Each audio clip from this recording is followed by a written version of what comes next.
really remembers the time when I was growing up that I was wanting to be a vet. I wanted to work with animals, but at some point, I think probably a little bit older than this, that I decided actually I couldn't bear seeing animals in pain, which is why I hope I'm not causing Jill pain here, and that's when I switched to medicine. The reason was because both my grandfather and my father went to Oxford.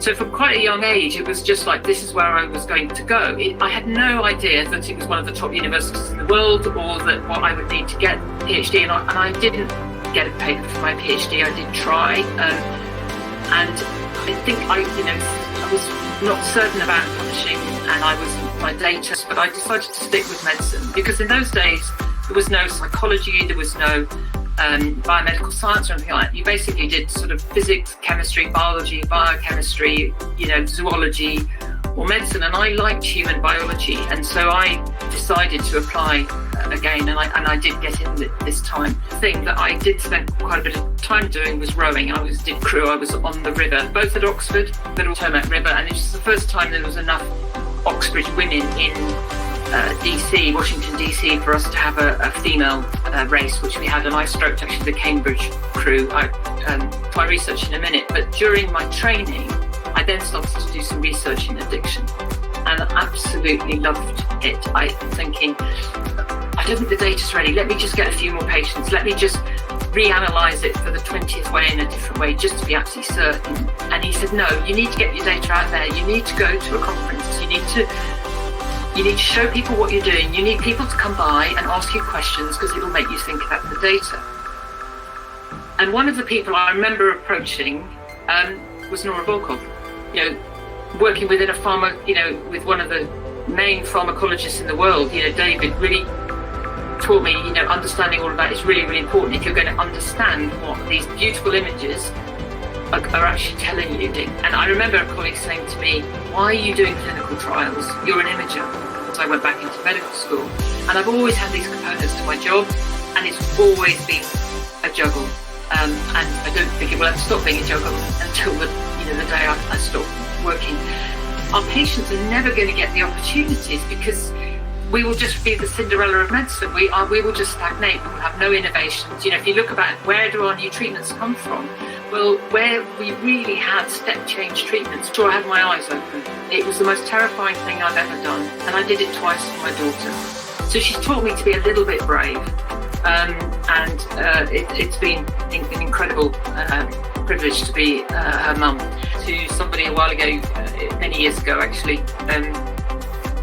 students or trainees or people who are having difficulties, how do I motivate somebody who doesn't seem very motivated? The use of drugs is so culturally bound that you can't divorce it from them. So what may work in the UK won't necessarily work in South Africa or Tehran or Russia or I think we have to take evidence from a different culture and adapt it. But I never planned to be here, and it's been an amazing journey. So thank you very, very much for asking me to join. I'm very honoured that you've had some tremendous speakers, and it's been very enlightening for me also to listen to them. And I think it just shows the routes into addiction neuroscience have been very varied. And I can honestly say when I started off in this, going to medical school and everything, I never thought this is where I was going to end up. And I think for many of us, it's been a phenomenal career in addiction neuroscience. But sometimes looking back, it's interesting to see how an opportunity that I've just latched onto has led to this career, and I couldn't have really planned it. But so thank you really for giving me the opportunity to sort of to go back really and work out what has really made differences to me and what have been seminal periods during my career.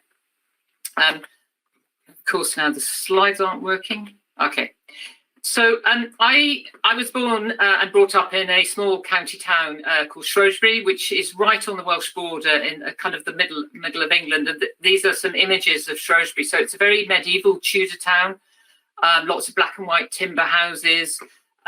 It's almost on an island, in fact. This is the river that almost completely surrounds it. And it's a very green part of the country. This was actually me walking with my mum on the hills, and we lived out in the country. So I was very much brought up in a county town. My dad was a local solicitor or lawyer, and I very much thought, the life I'd be leading would be in Shropshire, near Shrewsbury, in the country, really. I went to an all-girls school. That's my school there. And I just show this. So this is me, and this is a dog, our dog called Jill. And all the way through my life, living out in the country and having animals such as dogs, horses, has been really critical to me.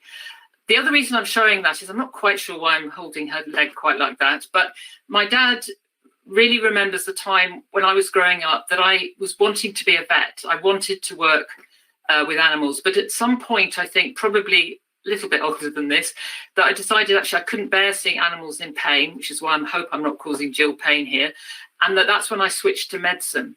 My dad always thought it was a bit odd, maybe I wasn't so worried about seeing people in pain, but he can remember that switch. I can't really. All I can remember being at school and knowing that actually the sciences was the areas that I liked the most.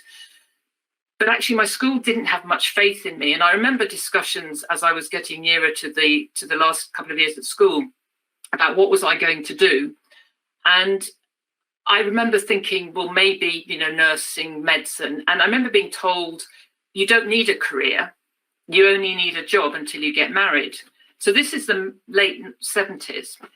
And I remember at the time thinking that was a little strange, because I was very much looking forward for opportunities for, university and moving away from home.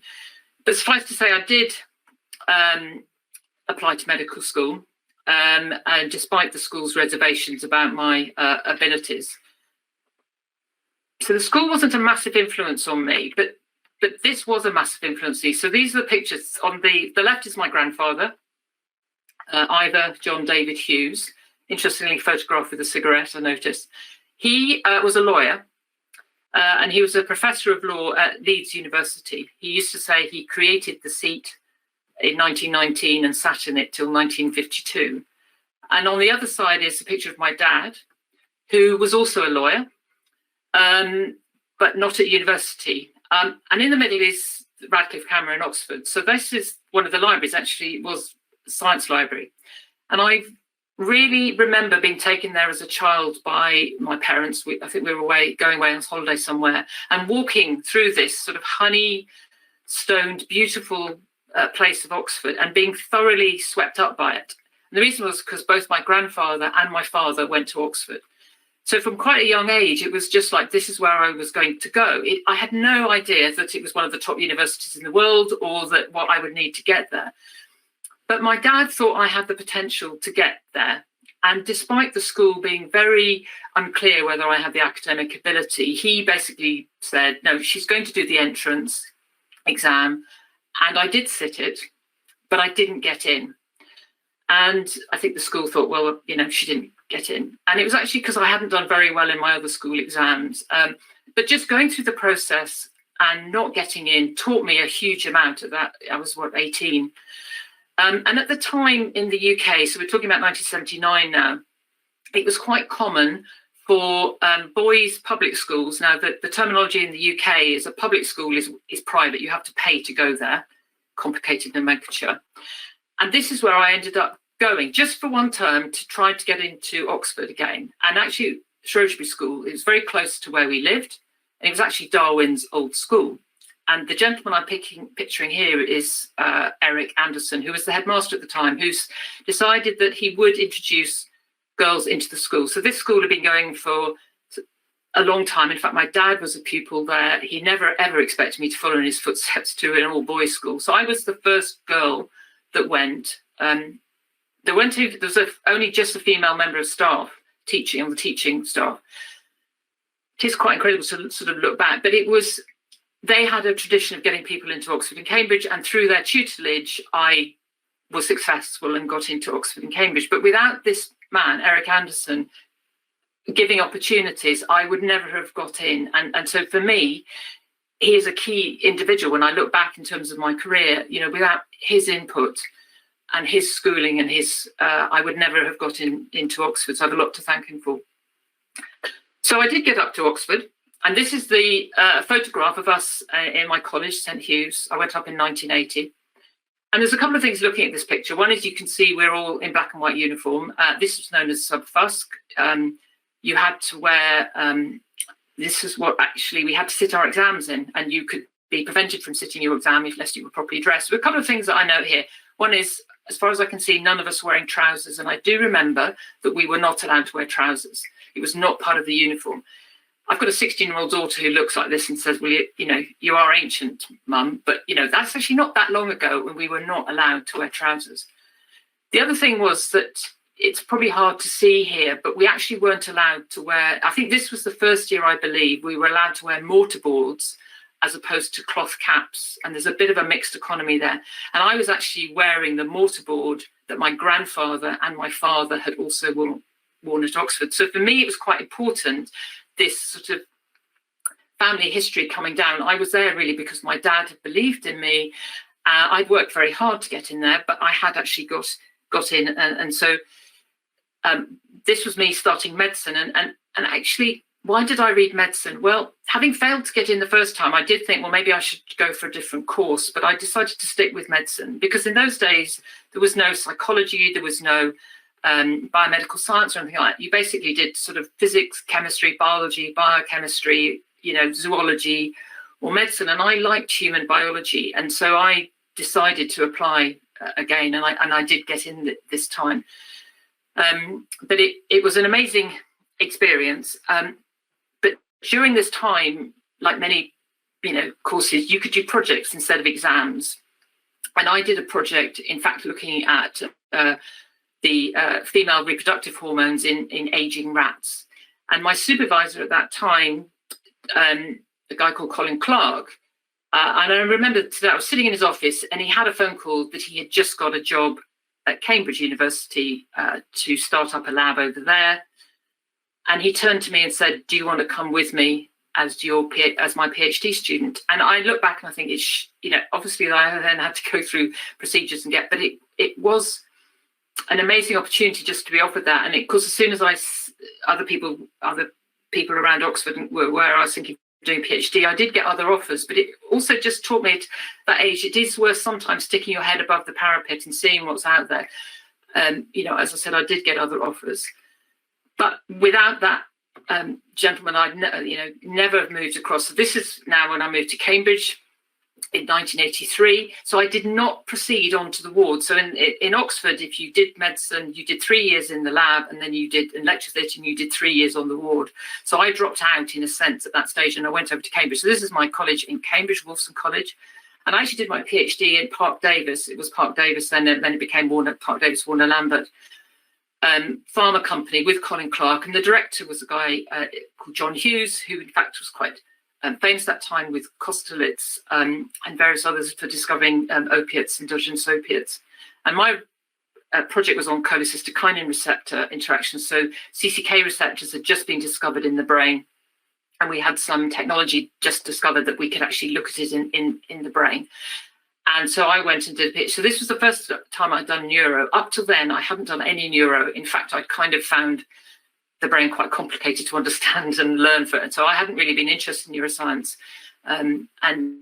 But working in the lab, dissecting lots of animal brains, understanding how it all fitted together really helped me understand. And so I did a lot of interactions.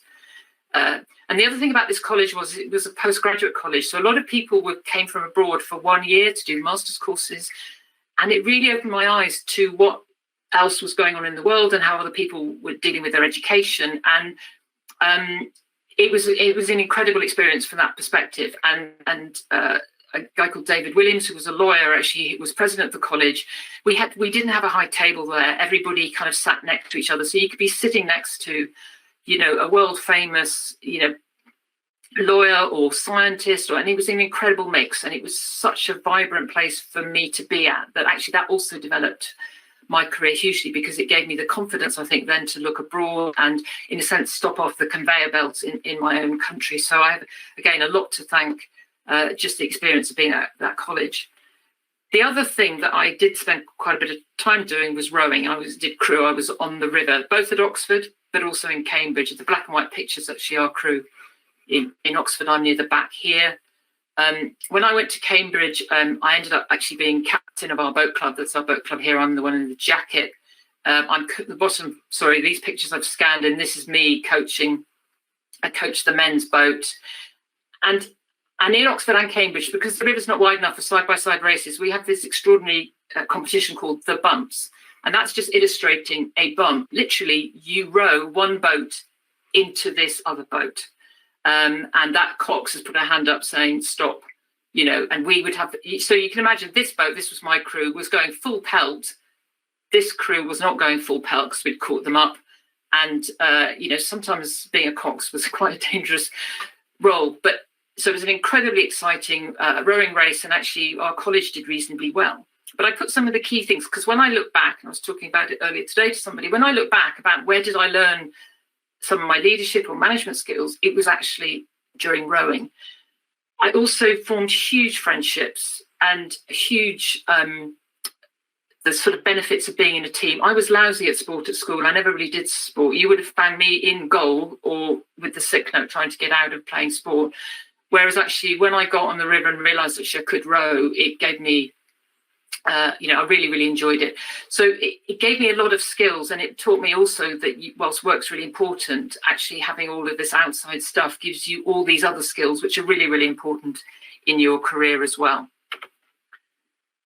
So I left Cambridge and I moved to NIH, where I did a postdoc with Steve Paul and also Phil Skolnick. So this is building 10, which was the largest brick building in the world. I don't know whether it still is, but it was an incredible place to be and study. I went on initially a one-year fellowship kind of sponsored by Steve Paul. And back in the mid-80s, it was in the UK, it was quite important if you wanted to progress in science to get a BTA. What that meant was been to America on stamp on your CV. So it was very common for people to move away for postdocs. And I was lucky to arrive in the lab at a time when Pete Susdak in the group was really discovering and developing this idea that the GABA A receptor had a lot to do with mediating the effects of alcohol. And so I joined the lab at that time, and it was a very exciting time. And I was given that opportunity to really develop more of it. And that's where I got my first paper out of it with Leslie Morrow, who's obviously one of the world's leading alcohol researchers. Still our paths cross. And but you probably notice I haven't put a paper for my PhD, and I didn't get a paper for my PhD. I did try, and I think I was not certain about publishing, and my data and getting all that finished. And when I look back, this is something I hope I've improved as I've got a bit older, but I think also it's very different now it wasn't that uncommon to leave a PhD without any publications. The other thing that was really interesting for me was that although I was working in the lab and I hadn't done my clinical training, a lot of the lab people were clinicians. And along the corridor from the lab, as those of you may be aware at NIH, are the wards. So you were around patients, you were aware of patients the whole time. And because I was just therefore brought up, and again, that doctors could go into the ward, see patients, maybe get blood sample, come back into the lab, spin it down, look for antibodies or whatever they were looking for, go back and see the patients. And I never thought that I thought that's just the way you did research. And all the non-clinicians in the lab looked at me and said, you're mad. You must go and get your clinical training, because we have less opportunities because we're not clinicians and clinically trained. Look at these doctors. They can come and go from the lab to the clinic. And it was a massive driving force for me to go back and complete my clinical training, was the experience I had at NIMH and seeing that crossover.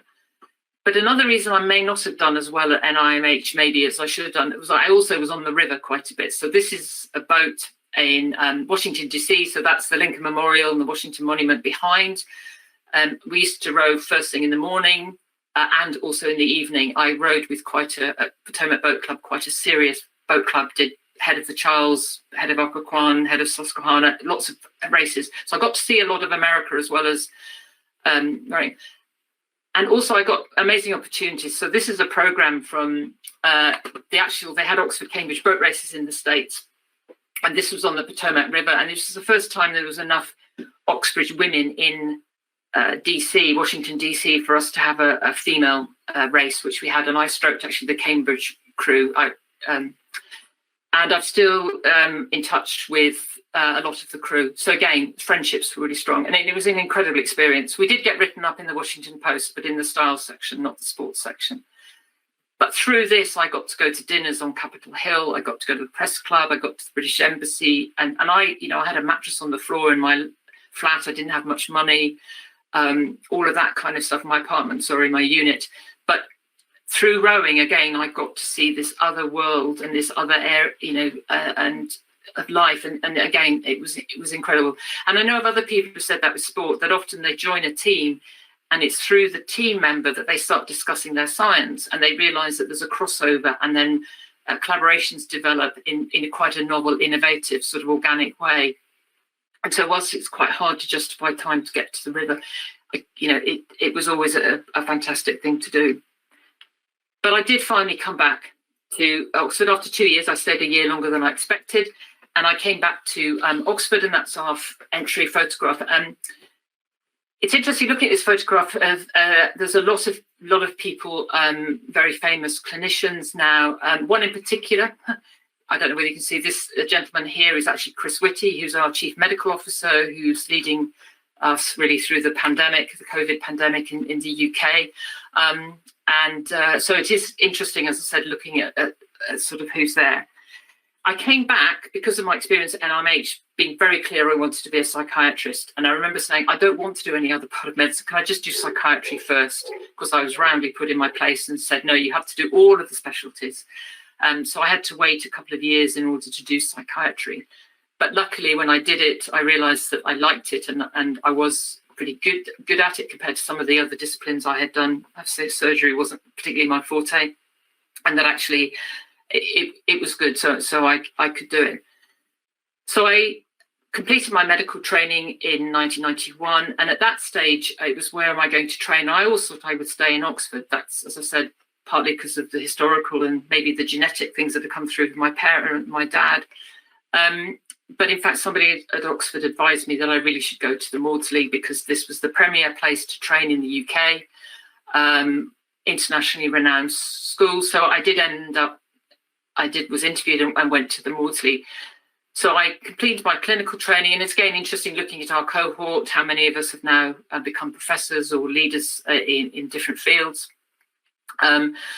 But I did all my clinical training, and at that stage I was, you have to do lots of different rotations, and actually I headed towards a career in old age psychiatry.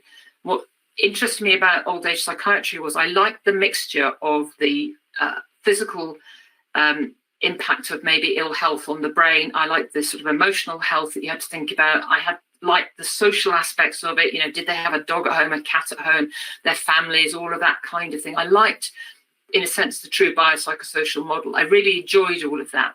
I didn't like acute psychiatry, where it almost seemed to be, are they suicidal, are they psychotic? If the answer's no, then bounce them back, or we're not going to take them on.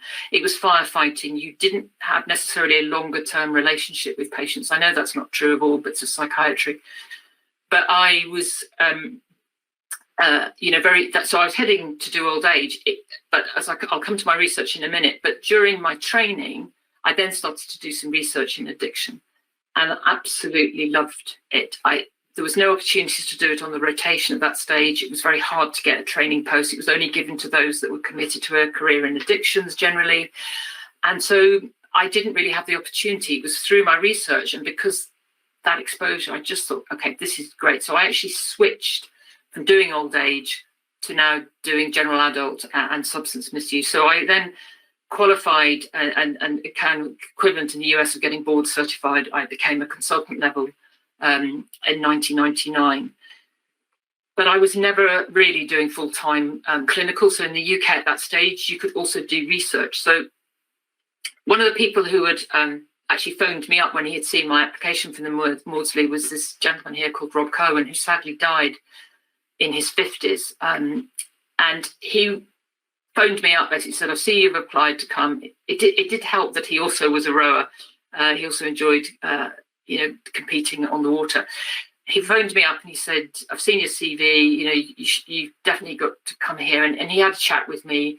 And so when I joined the Maudsley rotation, he really did scoop me up and say, right, you know, this is what I think you should do. This is how you should go. And again, without his mentorship and his drive really pushing me forward, I don't think I would have, again, progressed. So I applied for what's the Wellcome Trust Foundation, a very large charitable organisation. Many of you may be aware, funds a lot of research. And I applied for a training fellowship. I had to do 3 years of research again with minimal clinical time.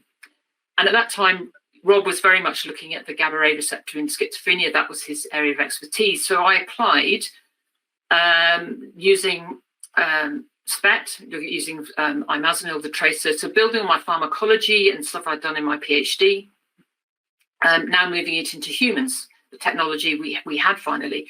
But I failed to get this application. In fact, I was quite junior compared to a lot of people. But because of my experience in my postdoc, I remember saying to Rob one day, why aren't we looking at the GABA A receptor in alcoholism? And he said, what are you talking about? Tell me about it. And I did, thinking, surely everybody knows about this. But he didn't, and he said, that makes sense, so rewrite the application. And of course, I hadn't done addictions at this stage, but I knew the consultant, Jane Marshall, did this. So I stopped Jane in the corridor one day and I said, oh, hi, I'm Lingford-Hughes, I've got this idea, can I apply? And now looking back, it was slightly cheeky. But to her credit, Jane welcomed the opportunity. And so I applied almost the same project, schizophrenia, but done really for alcohol with Jane, and I got that fellowship. And so I spent 3 years doing research, doing the imazinil scanning, and alongside a little bit of clinical training. So I was always doing, so really from now, which was 1994, 95, I have always done clinic and research. And these were the two main papers that came out of it.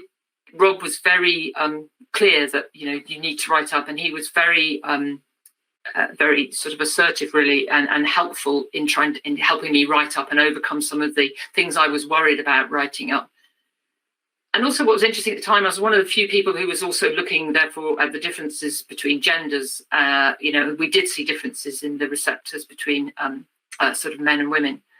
But the other critical meeting I think I had during this time was Rob was very keen that you get your data out there and you go to conferences. And I remember thinking, I don't think the data's ready. Let me just get a few more patients. Let me just reanalyze it for the 20th way in a different way, just to be absolutely certain. And he said, no, you need to get your data out there. You need to go to a conference. You need to show people what you're doing. You need people to come by and ask you questions because it'll make you think about the data.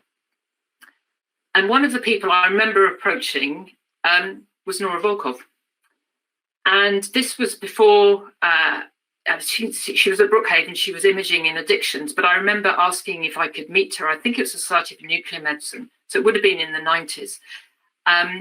And she was incredibly generous with her time. She sat down with me. I had my notes with me. I had my data with me, and she went through it. And literally, it was spreadsheets, really.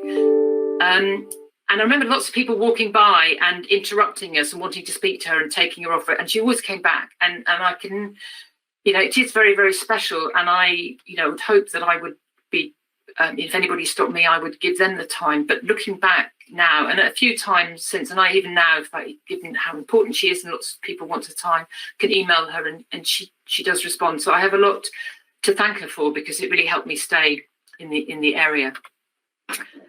But the other meeting I had at a conference once was David Nutt, and at this stage I'd finished my kind of fellowship at the Maudsley. I wasn't sure where I was going to be, and David had just got a grant to look at use imaging to understand addictions. And again, because I was at a conference, one of his team came by and he said he happened to work with David Nutt. I said, I'd love to see David. So David had been a tutor or a lecturer of mine when I was a medical student, and when I'd been at NIH, he had been leading a group of NIAAA, and in fact used to come into the lab one day a week to do some binding studies. So I'd kind of come across David a couple of times in my career, and as many of you know, he's slightly unforgettable. You know, he's one of the key people you would remember from your training. And he offered, did I want to move to Bristol? So Bristol's in the West Country.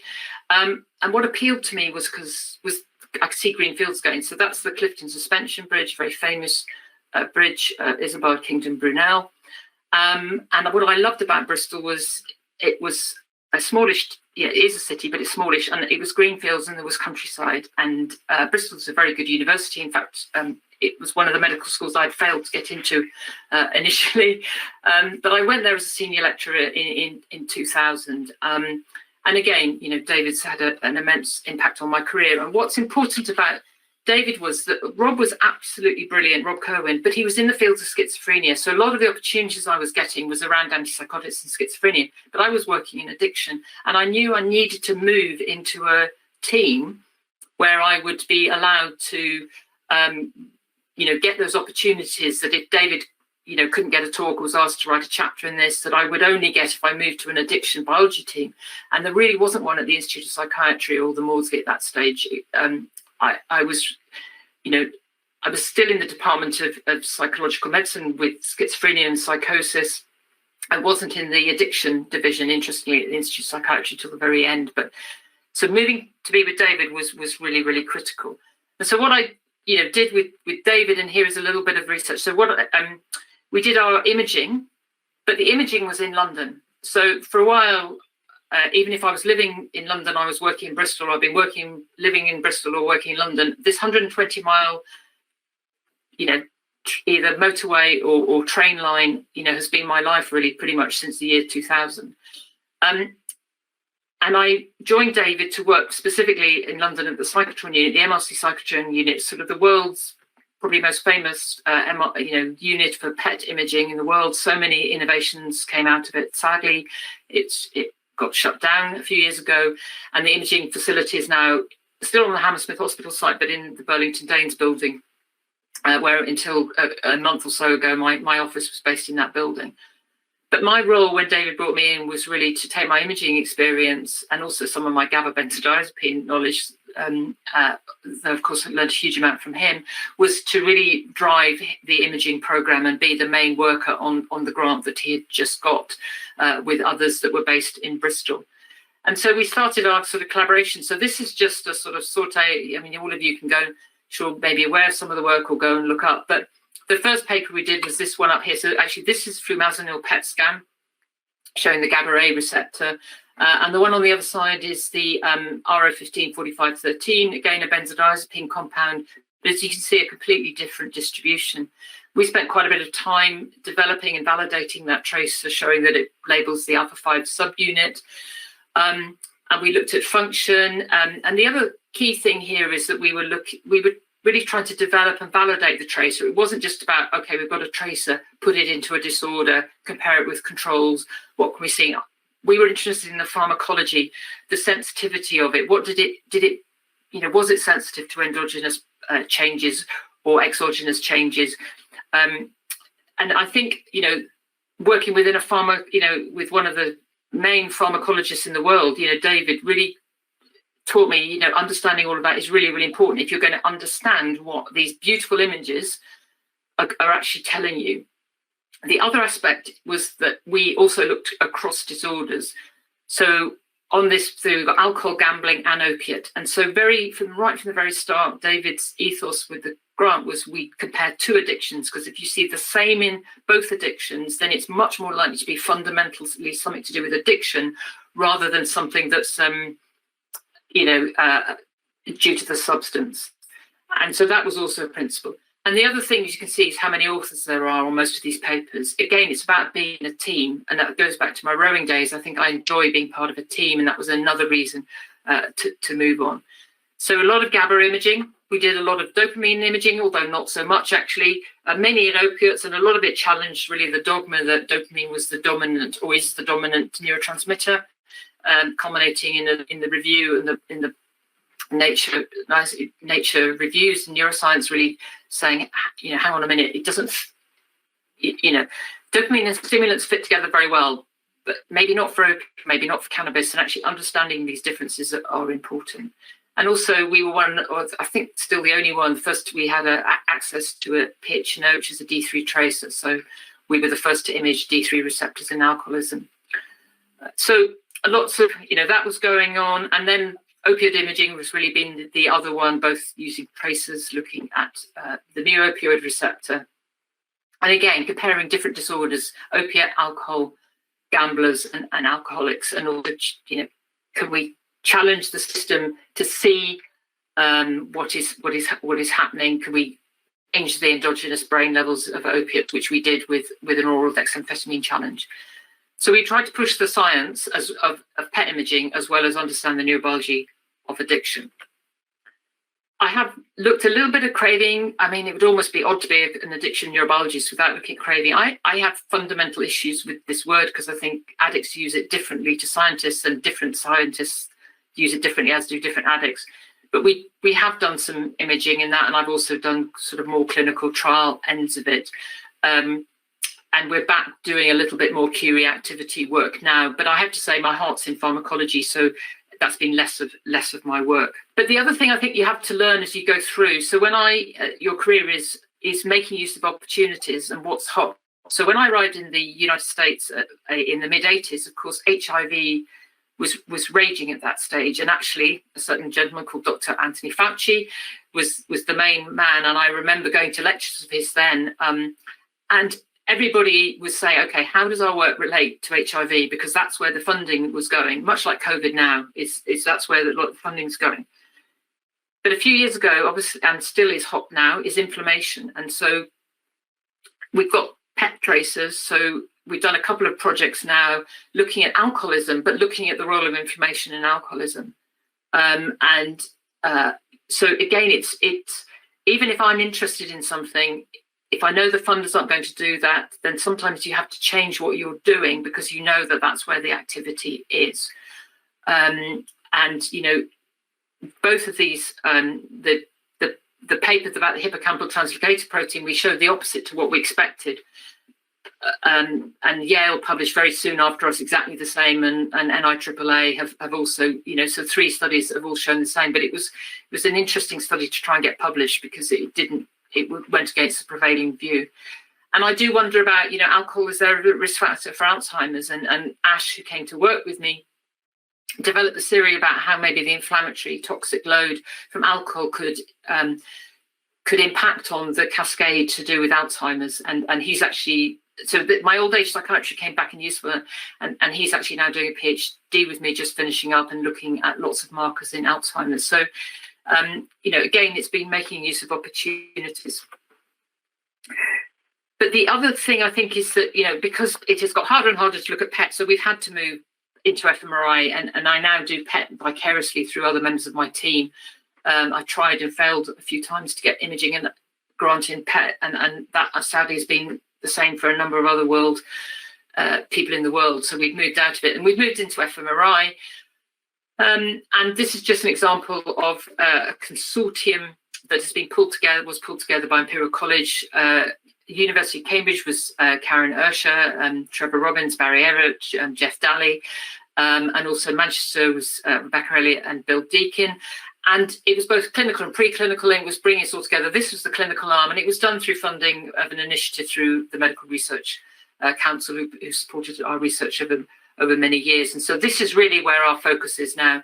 And we're looking at different processes and how they may be modulated by different pharmacotherapies. So again, still doing a lot of pharmacology. I think it's really, really important that strong pharmacologists in the addiction field.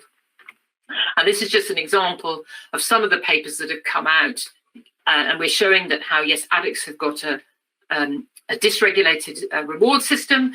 And more than that, we can alter those with some compounds, such as the GSK compound, which is the D3 antagonist. Actually, naltrexone didn't seem to do anything in terms of reward, but was changing impulse control. And we took this protocol and moved it into other studies. So with nalmefene, we actually had during an alcohol infusion, and nalmefene with alcohol did moderate the reward system. And further with the team currently, we're looking at building on some of the ICAM data now only in opiate addiction, and we're looking specifically whether NK1 antagonism can change Q reactivity in heroin addiction. So after many years of trying to develop our work in alcohol, and it was clearly difficult to get funding, but clearly because of the opioid crisis in the US and some of the challenges we have in the UK and the lack of focus on it, we put in grants in this area and have got funded to do that. So in a sense, I've gone back to what we were doing maybe 10 years ago, and really only majority of my work now is in opiate dependence in terms of my research. But the other thing I think I've also done is not just imaging. And I remember a colleague saying to me, "Why are you doing clinical trials? You're an imager." And actually maybe stop and think, yes, I am an imager, but I'm not a bona fide clinical trialist, but I won't answer questions about how to improve treatment in clinic. So what maybe made me different from some imagers is I'm a clinician. So I wanted to know how I could affect change in the clinic. And the only way I could do that was by getting some training in clinical trials. So I joined other people doing clinical trials, one of whom being Mike Crawford, a colleague in Imperial, to understand how to run a clinical trial. I then managed with others to get a trial looking at actually GHB addiction. And now, again, we've just got a trial funded to look at baclofen actually, and its potential in treating opiate detox and withdrawal. So I've always had slightly more strings to the bow, so I don't feel an expert in any of them, because what I'm trying to do is answer the question. And the other thing I think I've done throughout my career is I've worked across disciplines. So this is just giving an example of the alcohol increasing overdose death. Matt Hickman's an epidemiologist. Graham Henderson is one of the world's leading experts in new receptor pharmacology and preclinical. Some of my colleagues don't always think the lab is the place to be. Shane Dark, truth is not always found in the lab. I'm not saying truth is always found in the lab or in the clinic, but I think having a foot in both camps is helpful. I also got involved in a much more interdisciplinary group working with social scientists and health economists for public health. And I really like that because I think it's challenging, is getting people to challenge your way you look at a problem and the nomenclature you're using. And it was very, very stimulating to be in that group. So again, I've liked having different different aspects to my career. And I guess it goes back to the fact I started my research in the lab and then moved into the clinic. So this is me being a clinical academic, really, which is what I've been, as I've said, pretty much my entire career once I went back into medical school. And I've always had these components to my job, and it's always been a juggle. And I don't think it will ever stop being a juggle until the day I stop working. Sometimes the juggle is difficult to manage, but most of the time, I think I probably do thrive on it because I like the variety that it gives me. No day is ever the same. So just to focus a bit on the clinic. So for the last 20 or so years, I've been a consultant psychiatrist. So in Bristol, I actually was the consultant of the alcohol team. So it was only treating patients with alcohol dependence. In London, I work with a team. I'm not the lead consultant. I have the luxury of coming in and being slightly supernumerary or as an expert. I get asked for my opinion. Could I go into this service or that service? So it is a benefit not having a caseload and not a responsibility for a team, because I did it for 10 years and it became a little bit more of a struggle. I've also worked in the club drug clinics, the GHB trial I did. And so I've also been able to go into other clinics and do other things. But essentially this morning I'm sitting in our multidisciplinary team meeting, and I don't think I would ever not stop doing clinical work. I really do enjoy it, and I really do gain a lot from speaking to patients, or clients as we call them in the UK in our clinical service. But don't think I could ever stop doing that. Because the other thing it's given me, as mentioned already, I've written clinical guidelines. So one of it is through an organisation called the British Association for Psychopharm. And before NICE had even decided to write any guidelines, in 2004, we published these first evidence-based guidelines. We've done an update in 2012, and we're due to do another one fairly soon.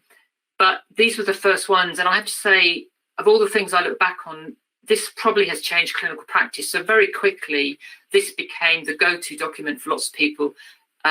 This became, I got offers internationally to go and speak about how I developed the guidelines with a whole load of experts around. It wasn't just me, that you can see the experts listed on as well. But pulling it together probably took a couple of years to get everything together, because obviously I had to go double check and keep up to date. But in terms of what I've done to change clinical practice, none of my research really has done that in some ways, but this has. And as I mentioned, I've contributed to the national guidelines as well, and particularly in pharmacology. That's always the chapter that I'm asked to do. But for me, it's also a learning curve, because I also learn all the latest literature and everything else. And the current guidelines I'm involved in. One of my PhD students, Nikki Kalk, is leading on one of the things, and that's fantastic for me to see somebody whose career I've been involved in, taking on this role and writing and leading is also great for me. The other thing I do in terms of clinical is patient engagement. Now in the UK, public patient involvement engagement is really, really important. So this is me as Doc Brown. In the theme of the conference for the users, for the patients, was Back to the Future. And they asked me to put on a white coat and put on a big wig. And I thought, oh, this is the archetypal professor, isn't it? White hair and a white coat. But because I was being Doc Brown, I entered into the spirit. But I do as much work as I can with user groups. I think it's really, really important. And they have often given me the best ideas for our research. They have been critical in developing some of our imaging paradigms, like Q reactivity. They're saying, this isn't strong enough. You need more stimuli. And so we'll do that. So any of you who don't do much PPI work, I would really, really encourage you to do. Maybe not have the wig and the white coat, but it can be a lot of fun. So the other things I've done a lot of is teaching and training, and really that's been throughout my career. It is something that I'm quite passionate about, and I do spend a lot of time doing it, from undergraduates right through to senior doctors in terms of training. And through that, the top is the MSc in Translational Neuroscience. So this was a new course at Imperial a few years ago, not for medics, but for other scientists. And now the psychiatry module is now a standalone module. It's not optional as it was originally. Everybody has to do some mental health, psychiatry, neuropharmacology. And that's been brilliant, I think.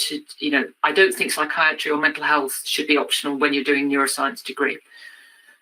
I've also, through the MRC, sat on their career development panel for a few years, and that's giving other people fellowships, much like the fellowship I got. I think if you've got a fellowship, it's important that you then go onto these committees and try and give those back. And through that, with Colin Drummond and Matt Hickman, MRC gave us, after a competitive call, I should add, something called the MRC Addiction Research Clinical Training Program, because the MRC could see that in a few years' time, there would be all the senior clinical addiction professors would have retired or be of retirement age. So they wanted to feed in new academics coming through by supporting PhDs. So we've supported 6 PhDs through this scheme across these 3 universities. And I'm very pleased to say that, one has already graduated, got his PhD through, another one is about to and applying for senior. And that is brilliant for me, because that is important for us to get the next generation through. But the other problem I think also we faced in the UK, I don't know what it's like in where you're listening today, is that in the UK, addiction services, for various political reasons, which I won't go into, we're now outside the healthcare system, much more into the third sector, or what used to be the charity sector, and the training has fallen off a cliff. So these curves you see here from 2007 down to 2015, a bit of recovery. That's how many consultants there are in the country. But more worrying is how many people are training, and this has even come down lower. So because you're not in a general hospital rotation, I mentioned right at the beginning, I never did addictions during my clinical training. It was my research that led me into this. So if we're not giving opportunities to people, how on earth will they know this is a great field to come into? And the other issue we've got in the UK particularly is, now if you look for just alcohol withdrawal, you're unlikely to see a specialist if you have alcohol withdrawal over a non-specialist. And I think that is a striking change. So it sometimes seems we're not even valued, or anybody can treat addictions. Well, that's not the case. Years of training, we have specialist skills, but even more for research, it's really, really important to have us involved. And this was a commentary actually to Kranzler's excellent paper at the time about pharmacogenomics in determining treatment. But I think unless we get the clinical academics in, or people having links with clinical services, our patients are never going to get the opportunities, because we will just be the Cinderella of medicine. We will just stagnate. We will have no innovations. If you look about where do our new treatments come from? Well, where we really had step change treatments, we haven't. And, for a busy clinician with a huge caseload, why would they, research isn't seen as core business by a lot of these people. The commissioners are paying you to see 10 patients in that hour. They don't want to pay you to do research because they don't see the value of it. So, it's important also to understand really that we do need the clinical academics coming through. The other thing about research for me is that it's an apprenticeship. And I think it's really, really important when I have students coming to me. And when I look back, I've given names of some individuals that have been really seminal for me. I haven't really gone alone. I haven't come up with an idea and said to somebody, can I come and do this necessarily? I've learned some of the skills. I've joined a team to understand. And I think that's why I see it as an apprenticeship. And I think the other thing is it's about slow science. So for any of my students who are listening, they will recognise what I'm about to say. But I get people coming to me, junior doctors who have to do research. I've got to do research to get my final bit of board certification, or I want to publish a paper, and they come to me and they have got a bit of an idea, but they want to get the data, they analyse it, and then they come to me and they say, so this is what I've got with the data, what does it mean? And they want to publish. And when I was working at the MRC Cyclotron unit, Fett Tuckheimer, the leading methodologist there, had this on his door. To consult the statistician after an experiment is finished is often merely to ask him to conduct a post-mortem examination. He can perhaps say what the experiment died of. Because what I learned there was, do not go to the methodologists after you've collected the data. You go before you collected the data to design the study. So for me, the breakdown is you've got an idea, you've got to do all the background reading, you then come up with a hypothesis, you then design the study, including with the statistician, to make sure you are going to answer the hypothesis, and then you iterate it, and then you run the study, etc., etc. And I think this first few steps is the bit where students sometimes, and doctors and people coming in, want to skip over that bit.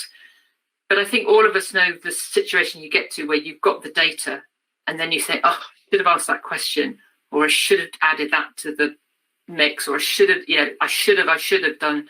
And I think the slower approach and trying to work it through is really, really important. And I think the other thing that's come through a lot more is this idea of reproducible science. And this is just a review position paper from another colleague, Marcus Manafo, some years ago in Nature. And I'm just focused, all of this, the P hacking, I think we've all been there, and people focusing on the positive, the significant differences. And I keep saying, well, but the null difference, if there's no difference, that could be just as important as exciting as where you've got a p-value that's less 0.05. And harking, which is hypothesis after research, after results known. And I think sometimes you can spot that when you're reviewing a paper. But I was also taught by Rob Kerwin right at the very beginning, writing my first grant application with him. If there's no hypothesis, you haven't written it properly. And actually now when I'm reviewing grants, the first thing I do is search and find for the word hypothesis. And if I can't find it, I'm already unlikely to award that grant. Because I think if somebody hasn't articulated a hypothesis, then how on earth have they designed their study? And I think everybody should have that. So I like this idea of reproducible science, but slow science is sometimes a challenge. So just a little bit about what's helped my career. And from what I've said about being part of teams, you're probably not surprised that contributing to other organisations has been critical. So a key one has been British Association for Psychopharm. That has incredible organisation for me. As you heard, I led their guidelines, which became, highly cited and got me lots of invitations around the world. I was initially a council member, and then I became general secretary, and I learned a huge amount about how to run meetings and organize a bit of an organisation. We developed, sadly, Rob Kerwin died during the time I was secretary. We set up the Rob Kerwin International Bursaries to support students to get to meetings. I felt I could give something back in a sense, and it's been incredible. I also became the academic faculty of our Royal College. So this is like we have to be members of the Royal College in order really to practice in the UK. and I led its academic faculty, and I've just actually come off being chair, and through that really trying to change academic faculty, trying to change the curriculum, trying to change research experiences, all of that stuff I could do through the Royal College. So I went in with a reasonably clear idea of what I wanted to do. And at the moment, I work within the British Neuroscience, the BNA. I'm the professional liaison officer, and what that's doing is trying to bring more psychiatry or mental health into what was predominantly a preclinical and more neurological emphasis. So I've enjoyed being parts of all those organisations. The other thing, of course, is networking and meetings, and partly through being in those organisations, I've travelled an awful lot, and I think that's what we're missing now. It's great that everybody can listen in here from wherever you are, but actually it would be nice to maybe meet it in person. Because going back to my very early days, why did I think about medicine? I'm not very good at speaking languages. I'm not very good at learning languages. But I wanted to travel. And somebody told me that English is the international language of science. And so I thought, great, if I stick in science and do medicine, then most people will be able to speak English. And so travel for me actually was quite a driving force of why I became a medic. And this is just some of the countries and some of the opportunities I've had. Amazing, going to Brazil, India, Japan, sort of Australia. And so all of this has been, as well as sort of North America, Europe. So for me, the other aspect of my career, the things that I've got from it, is actually I've managed to fulfill my desire to travel. However, over time, that administration from teaching and research has gone up and up and up. Actually, clinic, it's gone down a little because I don't run a service anymore. But I'm now head of division of psychiatry, so I lead the psychiatry group at Imperial College. And so that gives me a lot more administrative duties and looking after everybody, and couldn't do it with the fantastic team I have around me. But that is a challenge, and I'm maybe not very good at boundaring myself as much as I do, because there's always something managerial to do. But it does enable me to influence how the infrastructure is working, how how to design our unit, what we can do.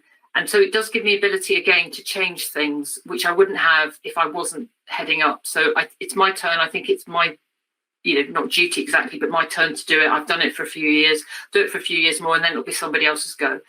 I took over from sort of David Nutt as head of sort of psychopharm at one point, but it's that kind of, I think you do need to refresh leadership to bring in sort of new ideas. And the other thing that's grown, I think, trying to influence is about equality and diversity and inclusion. And I've done a few publications with a few people more recently about gender. And I remember many, many years ago walking along a corridor towards a meeting, which I'd been invited to with very little notice, hearing a man inside the room saying, "Have we sorted the token woman problem?" And I walked in and I said, "Yes, I'm the token woman, but I hope I'm not going to be a problem." And I remember at the time thinking, oh, great, but it was the sort of norm. We're talking of a couple of decades ago. But another very senior female professor said to me when she heard about it, she said, you may be in the token woman to get in the room, but now you're in the room, show them the value, show them the worth, don't take umbrage, and they will keep inviting you back. The goal now is to keep getting invited back. And I've never forgotten that. And I think that is the key thing. But obviously, there's a huge amount to be done about gender equality. And the latest thing was about publishing. If you're trying to get grants as a PI and you're a female leader and your track record, they look at it, and often women aren't necessarily the first or senior authors. We're often, okay, I'll go in the middle somewhere, and that has a knock-on effect. So we are trying to do a bit, to make sure that people don't just put the same old first and last authors, senior male in the group sort of thing. So we're trying to do our little bit there, but it is, in fact, most of my team are women. So it's only possible, I'm coming to the last few bits. So this is much more going back to my personal life. So you've seen where I came from really in terms of the country and everything. And actually, when I was picking medical school, I knew I didn't want to live in a city. I wanted to live where there was fields. So being out in nature and out in the countryside is really important to me. So that's my husband and our two current dogs, Oscar and Smudge, which neither of them made an appearance on this meeting. Often they do in the past. They have quite loud barks, and but they need walking every day. This amazingly was a picture where it was sunny in Wales, it just showing you we do get sunshine, not always rain. But walking holidays and being out and about the of a view in Australia on an island called Stradbroke Island, North Stradbroke, where my husband's Australian. Of course, we haven't been able to visit now for some time, but that's the beach often I'd walk along round, and there's a great coffee shop round the corner, round the promontory at the top, and in the morning we would do that and swim. So it has always been important for me to be out and about in the countryside. The thing I've done maybe slightly differently, I actually became a mother in my 40s. So this is me and my husband on the Great Wall of China with our daughter Lily, who was adopted from China. Unfortunately, I was unable to conceive naturally until we went through the adoptive process.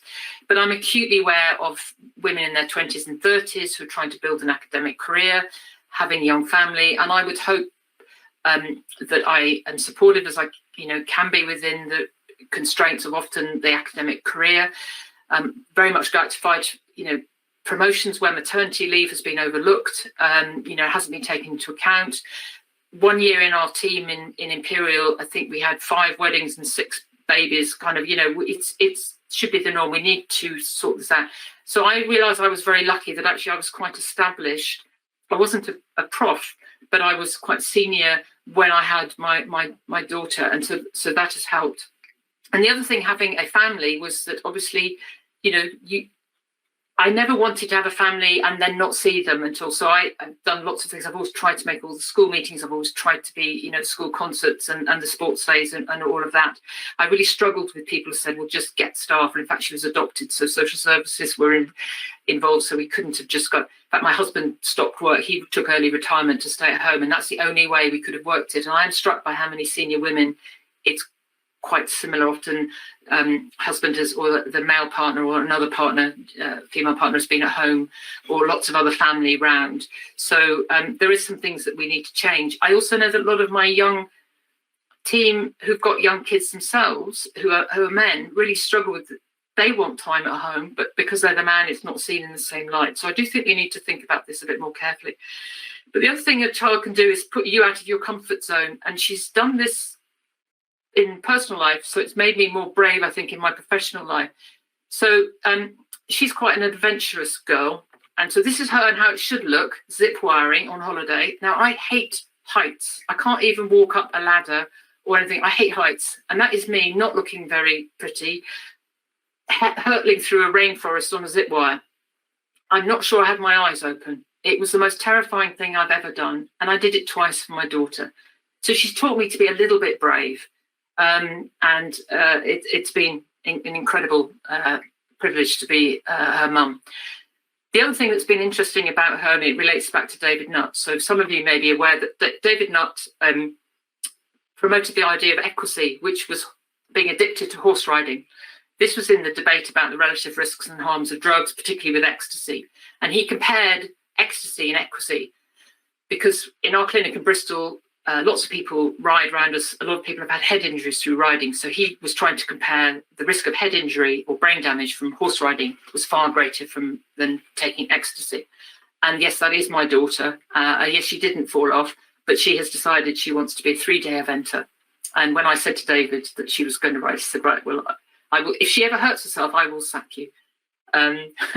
Fortunately, she hasn't hurt herself, touch wood. I'm touching everything wood now, but it's her passion and it's what she wants to do. So again, I had to take a deep breath, but and support her. But it's taught me to really try and listen to what she wants and support her and develop her career. So just coming to the last couple. So what the other things I've desperately needed during my career at times have been mentors. I've had a series of different mentors. I haven't named all of them, but when I've been at a juncture and not known what to do, I've always sought out somebody to have a discussion with, because you need that sort of brick wall conversation with somebody. And the other thing is a team. So this was actually a Centre for Neuropsychopharmacology picnic a few years ago in a London park. And again, I learned that very much from David Nutt. So you probably see there's a few prams around. Everybody was invited with their partners and their kids. It was a family event in Kensington Park, actually, very near Kensington Palace, where we could all get to in London. And David used to take us all host an event, and we all used to meet up in a lovely hotel out just outside Bath and Bristol. It's been harder in London because we're all live all over the place, but bringing together, knowing everybody's partners, their families, seeing the kids grow up is really, really important, I think. And knowing whether we're a team together, I think is really, really important. And hopefully next generation of some neuroscientists there. So what I hope I've achieved in the last over 25 years or so, what's happened to me, I have met incredible people. I've been to some amazing places. Students keep me on their toes. I've had opportunities, all this kind of stuff. But actually, I think somebody's got their microphone on. I realised I put all these bubbles out and I hadn't put anything about adding evidence from my research. And it is obviously, I hope that's what I've done during my career. But my career is also, I've also had a huge amount of experiences through it. And I hope I have changed clinical practice. This is what we would always hope. And this is often the slide I have at the end of my talk about the neurobiology. So this is a picture of a fried egg. This was the Nancy Reagan era, 1980s, just say no, this is your brain on drugs. This was the Alan Leshner statement in 1997 in Science about addictions of brain disease. And then, of course, we've got the sort of George Kubner or Volkov model down there. And I think this really spans my career almost. This is where we come from the fried egg through to quite an exquisite neuropharmacology now, neurobiology. And in fact, I argue we know much more about the brain and addiction than schizophrenia or depression, yet most people think we don't. And so, I think, looking at that, just how far have we come in a relatively short period of time. And I really hope what I've been able also to do in my career is train and be around some of the next generation who will really move that map on and really change some of the clinical landscape.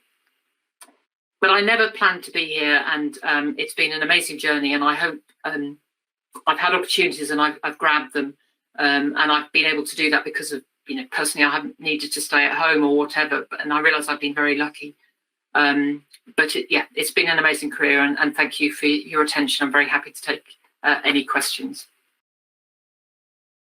Many thanks, Anne, for this very nice talk and for letting us hearing about your career, some aspect of your personal life, and how you've been one of the leading women in the field. And I think it's very important also for all men and women to learn about how you did these steps in your career, and how you go back to science, to psychiatry in different steps, going and moving from one to another one, and very great for us to learn about it. Before asking for a question, I would like to maybe Ahmed to open the question for the audience first.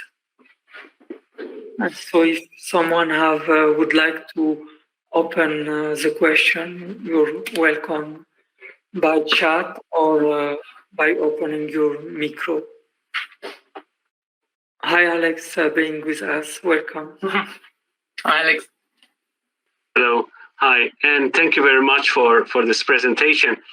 But I was thinking about how small things can make a big difference. And I remember once upon a time, you took me to the train station or underground station when I came over to Middlesex. And there was one good reason why I still remember that moment in time. It was only about 15 minutes or so. You took me over when I went to hear one of your journal clubs with David Nutt, etc. Mm-hmm. And the reason why I remember it is because you were so kind, and you were really genuinely interested in what I was interested, even though I didn't know what I was interested in. And that is such a powerful thing. And so I thank you, Anne, that made a big difference for me. But it's also, talking about Nora and other people, how even by osmosis, you get that positive energy around. I would encourage everyone to really believe that those things actually do exist. I think, I was not brought up to ask questions, be necessarily very, probably being the only girl in a boys' school was gave me a little bit more gumption. But I agree with you. I think people don't often ask, and I know that I do. Sometimes people try and catch me, and I literally am running for a train, or I can't stop, and I don't want them to think I'm being rude. And I try and give them time. And I have quite a lot of people I try and mentor, but I think even if you feel you've been rebuffed, I would keep going, you know what I mean? Because it just may be a genuine reason why they can't stop and talk. I mean, people like David are incredibly generous. And I think I've learned a lot from him, because Rob Kerwin was a very different kind of man. I mean, he was incredible. His academic rigor and, as the hypothesis, as I said, I've never forgotten that. And, but I just think you just sometimes have to have the gumption just to ask, and hopefully somebody, and I forget that I am now seen as a senior person. I still think of myself as a postdoc, and I know I'm not, but,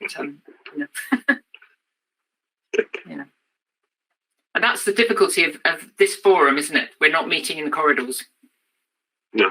I can vividly remember with David Nutt writing a grant, actually, refreshing the last, the draft of the BAP guidelines on a train going up to Yale to a meeting. And it was heavy snow. And those sorts of things are the magical part of what we do in science. It isn't just, stuck in a lab remote somewhere. There are other experiences to be had. Thank you, Anne. Any other? Yes, Amin? Yep. Go ahead. I will ask. Okay, yeah. I was just thinking, have you crossed over to look at the field of anorexia? Because some of my opioid addicts also have anorexia, and it's really difficult to do anything about, because they've also got this opioid addiction, but they clearly have an eating disorder as well. So what's going on there? Or have you thought about it? Because I don't really know. It's interesting. So I don't work directly, although the deputy divisional director is actually an expert in eating disorders. And also in our team, we have an endocrinologist, Tony Goldstone, who does a lot of work in obesity. So he's an endocrinologist. So we have lots of people looking at eating disorders in the broadest sense, not just anorexia, but overeating and binge eating and everything. But I remember years ago being asked to chair a session at ECMP about anorexia. And I kept thinking, this is a nightmare. I don't know anything about anorexia. Maybe go and read some literature, because you know what it's like as chair. That's what's happening now. You're going to have to ask a question if nobody puts their hand up in the audience. And there was an imaging study presented. This is going back 15, 20 years. And they were talking about how anorexics were responding to pictures of food. And it looked exactly like our heroin addiction study. The same brain areas were lighting up, the same. So she was talking about how they're responding to food cue, exactly the way I would talk about opioid cue. So the crossover in the neurobiology was really rammed home to me that day. From a clinician point of view, it is so common for people to be misusing drugs, alcohol, binge eating, or self-harming, and they're using any of those behaviors to control their emotion that is dysregulated. And if you improve one, another one comes into its place. So as a clinician, always I've been having to treat all three. And so, yes, there is a bit of a crossover. And also the ICAM, well, I mentioned that fMRI platform, Tony Goldstone took it on to look at actually compare obesity, alcoholism and smoking, with the idea that, again, maybe the dysregulation is common between those three disorders. And also looking at the role of appetitive hormones, whether appetitive hormones could treat addiction as opposed to just obesity. So I've seen it both clinically and research-wise. And I think that, again, is the value of being a clinician, is that sometimes what you're reading about or hearing about in your research makes you look at a patient quite differently, and what treatment approach you might take. And I think the problem is either research or clinician, we all slightly operate in our silos, and I think that's not how patients don't present with a, clear just in addiction or just an eating disorder. As you say, there's a commonality, and I think our clinical training has got to be broader. I know it's different in the UK. We've come a little bit too slimmed down. I think we've come too specialist in too narrow areas. Yeah, and I've also had the difficulty that patients with eating disorders have not been welcome for treatment for eating disorders if they've had an addiction, drug addiction as well. So I haven't been able to get any treatment for them because you're a drug addict, so you won't get treated for your eating disorder. So they have nowhere to go. No, I think that is a disgrace, isn't it? And unfortunately, ever since I qualified, in the early, it's never changed. We've had, but you just have to keep going, don't you? For our patients, you have to keep going. Funny question. Do you know Janet Treasure then? So it was her that was giving the talk when I was chairing. Yeah. Okay, yeah, because that's my husband's cousin. Okay. I'm Danish, Finnish, my husband's English, and that's my husband's cousin. So yeah. Okay. Yeah. No. Well, Janet's, world famous. Yeah. No. And after that, walked back to the bus with her to get to the conference hotel. Had amazing. I was, she was I didn't, I was just one of the many trainees at the Maudsley. I didn't come across her, but just me chairing that session, which I was, petrified chairing a big stage at ECMP. Gave me that real education. It was great, and ever since then, now it's hi Janet. It's just opened doors. It's just having that extra gumption to say hello really made a difference. Anyway, thanks. Yeah. Thanks. You're probably opening a very important question in your conversation about supposed transdiagnostic targets in the field of addictive disorder and concurrent psychiatric ones or concurrent addictive ones. So what do you think about, what's your view about these possible transdiagnostic targets?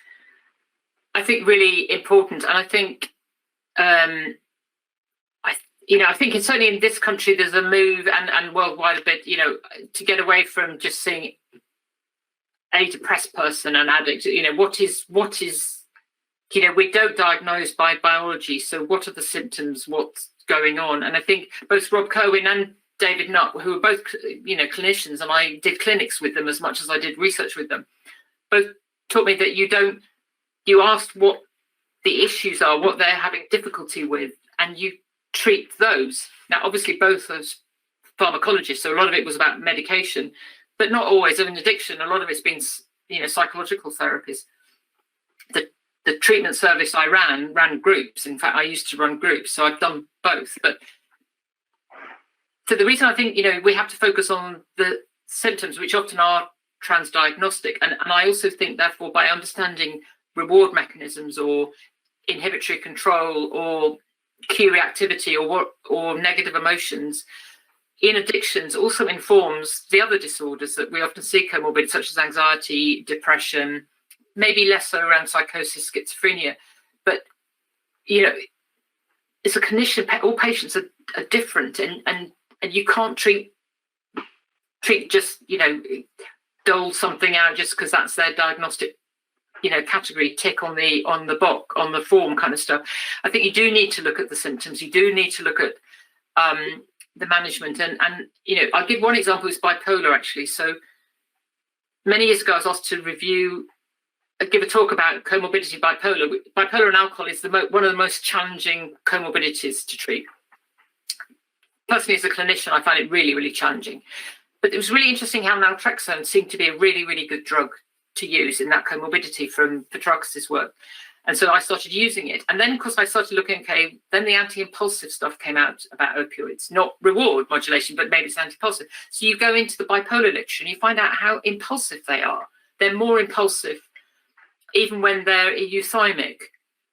And so maybe we should be using naltrexone in bipolar. So again, I kind of went in looking, well, if impulsivity is the issue, then that's the treatment target. Of course, I put in a grant for it and I got laughed out of the room a little bit. They didn't understand what I was trying to do because I could see it came a little left field. But I would agree with you about understanding and not pigeonholing people by maybe something that appears in their DSM or ICD-10 box, but what is really going on. And that's why I think understanding all of these processes more will help a lot of other conditions as well.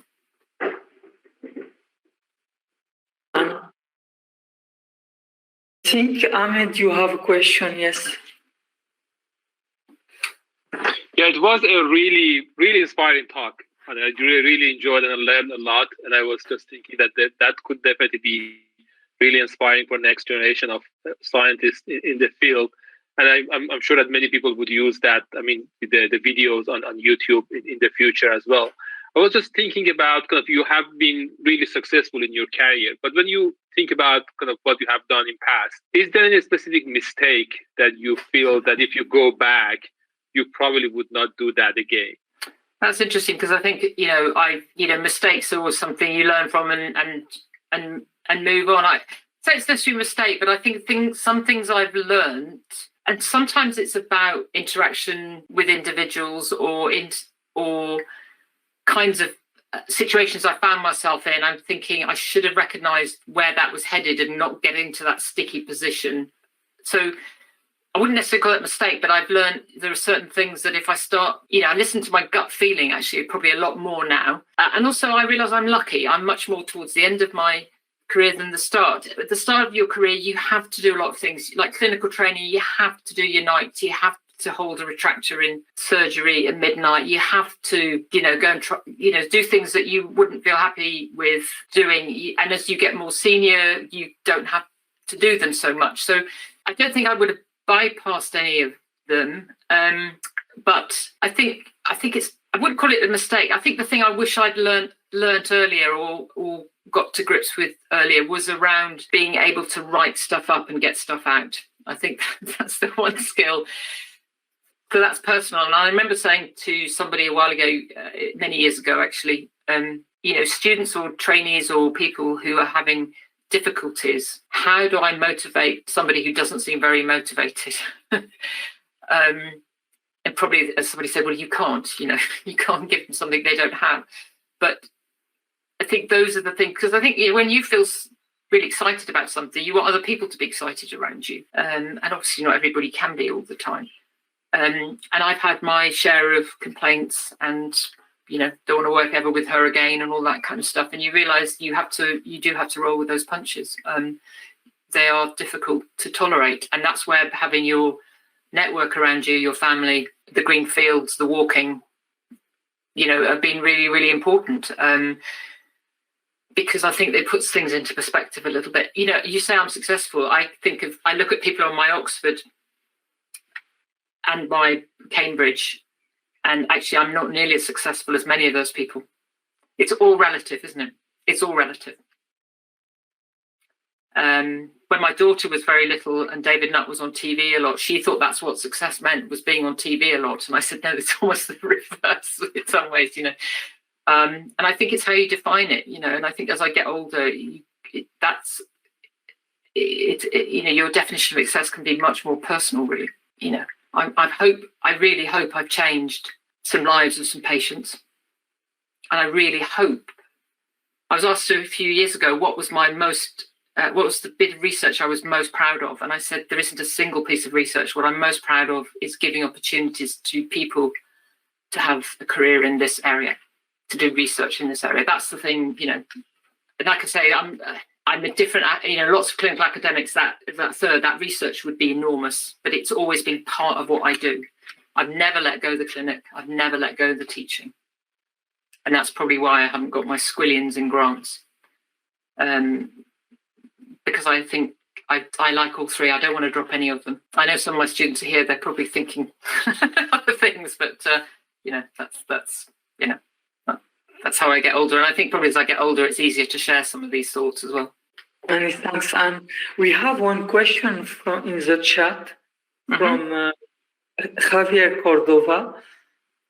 I'm reading the question. Many thanks for sharing your knowledge, research, clinical experience, among others.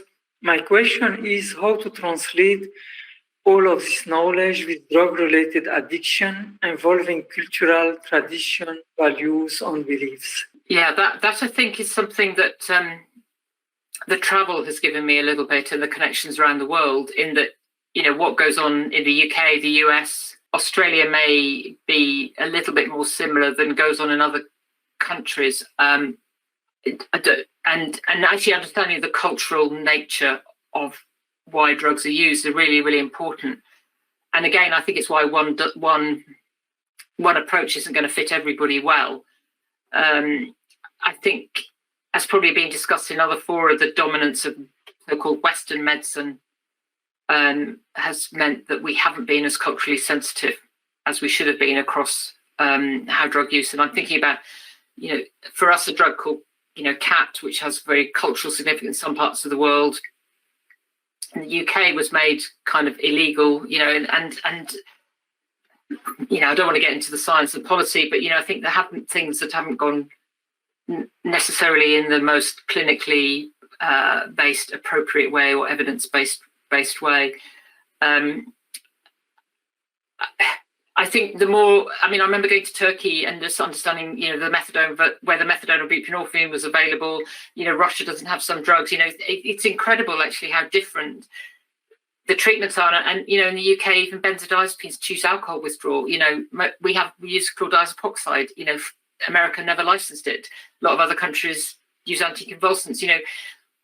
I think we need to learn from that richness, because it's telling us these are different approaches, and we've got to understand all of those interactions. And the use of drugs is so culturally bound that you can't divorce it from them. So what may work in the UK won't necessarily work in South Africa or Tehran or, Russia or, I think we have to take evidence from a different culture and adapt it and test it out locally, because it doesn't always work. If we take American evidence and move it into the UK, it often doesn't work because our cultural norms are different.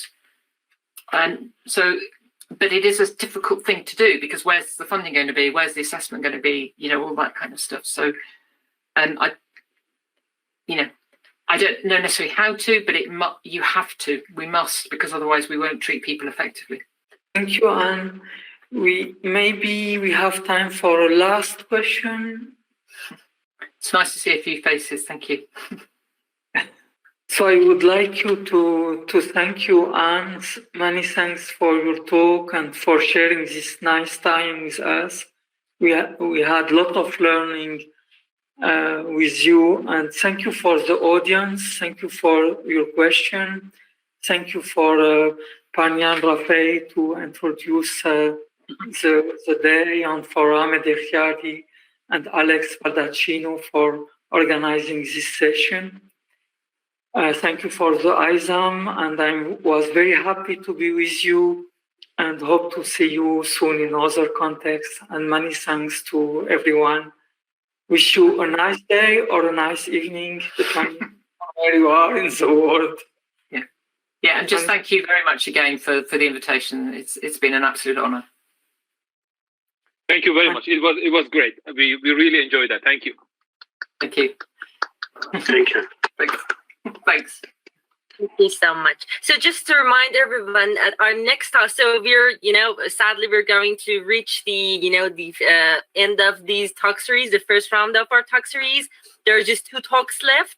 And the next talk will be on June 10th of June, and the talk will be given by Professor Min Zhao. So I'm putting the ISAM-NIG's email in the chat box. So if you're not already on our mailing list, please send us an email, and we're going to send you the registration details for the next 2 talks. Thank you, everyone, for joining. Thank you.